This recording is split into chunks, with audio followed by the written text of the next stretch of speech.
Hello, my name is Johnny Coffin, and I am a certified peer educator here with the Academic Support Center at EIU.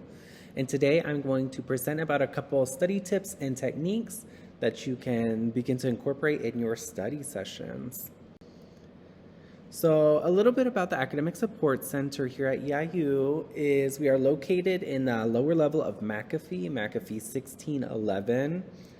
And if you are interested in coming to work with a certified peer educator, what you'll do is you can make an appointment to come meet with us, and you'll fill out an individualized academic plan that will help kind of identify specific areas of growth and goals that you'd like to work on for this semester.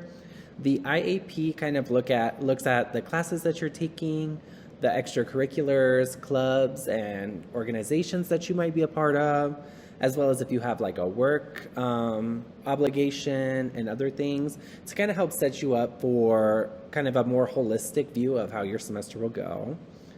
From there, you will work with the CPE to track, achieve, and create new goals for the semester. All of the certified peer educators here at EIU in the Academic Support Center are trained to help with academic and professional goals, but we are also certified mental health first aid trained.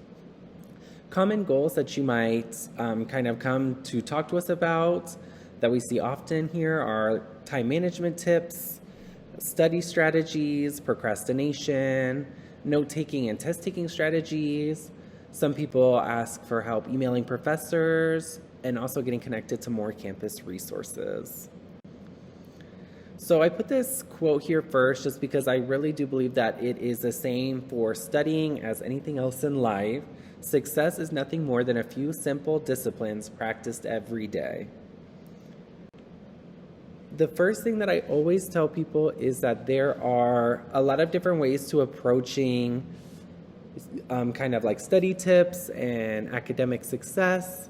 And so it's really the most important thing is about engaging a good mindset for success. The first is by adopting what's called a growth mindset, where you embrace challenges, you take your setbacks and your feedback and you learn from them, and you persist even when things are difficult. Feedback in a growth mindset is not that you are doing things wrong, it's there are areas that you can grow in. Learning is not an innate thing. People are not just born geniuses that know everything in the world. It takes a lot of time doing things wrong before you do them right. So adopting that growth mindset is really important. The next is when you're thinking about adopting different goals, it's important to think about using SMART goals. SMART goals, SMART is the acronym that stands for specific, measurable, achievable, relevant, and time-oriented. So any goal that you want to set for your semester or around your academics, it's important to kind of maintain within those SMART categories so that it's easy to kind of remain on track and to achieve them. The last thing that you need to kind of remember is this fancy word, metacognition, which is really just you need to think about thinking. There's no real way to find success at Eastern or any university really. There's no one way to study. It's really about assessing what you really like and different areas for growth to better understand the ways that you effectively learn and to grow in your coursework. So each thing that I'm going to present today, some strategies might really work for you and others might really not. Think about the ways in which you learn and you think and apply the strategies that you believe will best help you. So the first couple techniques that I have are for memory and retention. The first one is spaced repetition, where you revisit your notes over time, focusing on reviewing material and connecting it to newly learned topics. This is really good for courses where you might have a cumulative midterm or final, where the information you learned in chapter 1 will really help you by chapter 10. So going back and visiting it little by little really helps you to retain that information. Another strategy that I recommend is active recall. This is where you take a topic and you try to remember and write down or verbalize everything you know about that topic. This kind of shows you where you feel really confident in something and maybe where some things that you might need to revisit or restudy come in. Another idea for memory and retaining information is dual encoding. This is where you connect notes with visuals, either by drawing pictures. I kind of put on there like making a TikTok might be super helpful. And the last one here is elaborative interrogation. Ask why to deepen your knowledge and understanding of a topic. Instead of taking a fact as a fact, ask why is it so, and then look for that answer. The more that you ask why, the deeper your understanding of a subject will go. So some general study strategies that I always encourage. The first one is called interleaving. It is when you mix topics to improve flexibility. So instead of sitting and doing a math homework for, a whole hour, it might be good to do 30 minutes of a math project and then maybe 30 minutes of a speech project or 30 minutes of a history reading. Taking the time to break those up not only helps you feel more engaged with all of your classes, but it ensures that you're really moving forward in every single one. The next one is a super popular technique that I always encourage my students to use, and many of them actually really like it. It's where you're going to be the teacher and you'll teach yourself back, or you'll teach, a friend or classmate back the information. To teach something is to know it really well. So that has really helped. A lot of students say that they don't use it every single time they study, but that they really like it, for example, when they're preparing for an exam.